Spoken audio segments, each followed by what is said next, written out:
When I said that I would review pretty much whatever I was asked to, 1992's Universal Soldier was not one that I thought would be high up in that list, but your wish is my command. And to be fair, I did reference Universal Soldier in my Bloodshot review, so maybe that triggered a slightly dim, nostalgic memory that my Dunker wanted me to sit through to see if it's as good as they vaguely remember it being without actually putting themselves to any effort, because who has free time these days? Anyway, Universal Soldier asks the bold question of, what if we remade RoboCop but took out all of its depth, satire, memorable characters, and over-the-top action and replaced all that with flat bits of cardboard, some mediocre fight scenes, made the whole thing feel like we got bored of RoboCop halfway through and decided instead to steal the Terminator's plot, and since we're stealing from two of the most iconic directors of all time, what if we gave the jobs to the guy who will in a few years be responsible for The Day After Tomorrow, Independence Day Resurgence, and 1998's Godzilla? Does that sound like a good plan? No. No, it does not.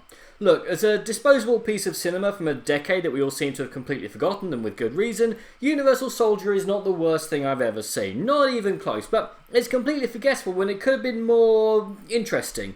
Look, the basic plot of Universal Soldier is competent but nothing groundbreaking. Resurrected Vietnam veterans, officially listed as missing in action, have their memories wiped and bodies enhanced and sent out to kill terrorists. Something goes south and a Universal Soldier, played by Jean-Claude Van Damme, goes on the run with a reporter pursued by his own unit.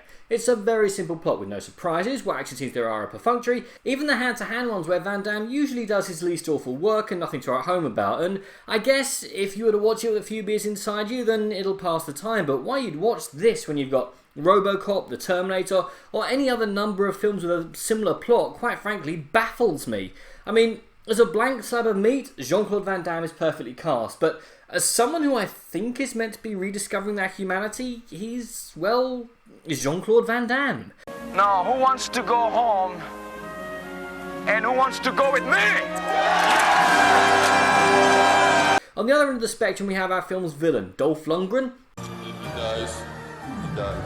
As someone clearly having a blast as a psychotic Universal Soldier who had past life issues with our alleged hero. Issues that would be explored over this film's 5 sequels, which were being released all the way up until 2012, although 1999's Universal Soldier: The Return is no longer considered canon, but if you're in for a penny with this franchise. Anyway, do you remember a few paragraphs ago when I said that this film could have been more interesting? Well, it could have been a lot darker and had some of the depth it was missing stripped out because, well, of politics. You see, in the original script, the Universal Soldiers are ordered to kill any and all civilian witnesses in their pursuit of Jean-Claude Van Damme's character. An opening scene against terrorists set in the dam reveals that they were not terrorists at all, but mercenaries hired by the army to provide fake justification for the Universal Soldier program. What a twist!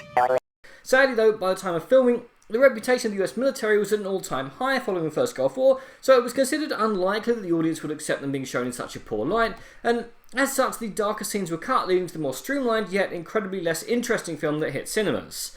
That's not to imply that what's left is Slice of fried gold. Even though the Universal Soldiers are clearly capable of superhuman feats, that never comes across in the film's narrative beyond one scene of a car being pushed at 30 miles an hour, or a few of the Universal Soldiers healing up at a pace that would put Wolverine to shame. I mean, I'm not asking for a Marvel-style finale or loads of wire work, but if you had changed Van Damme's character to just a standard human who had gone rogue from a Black Ops unit, then nothing substantial would change.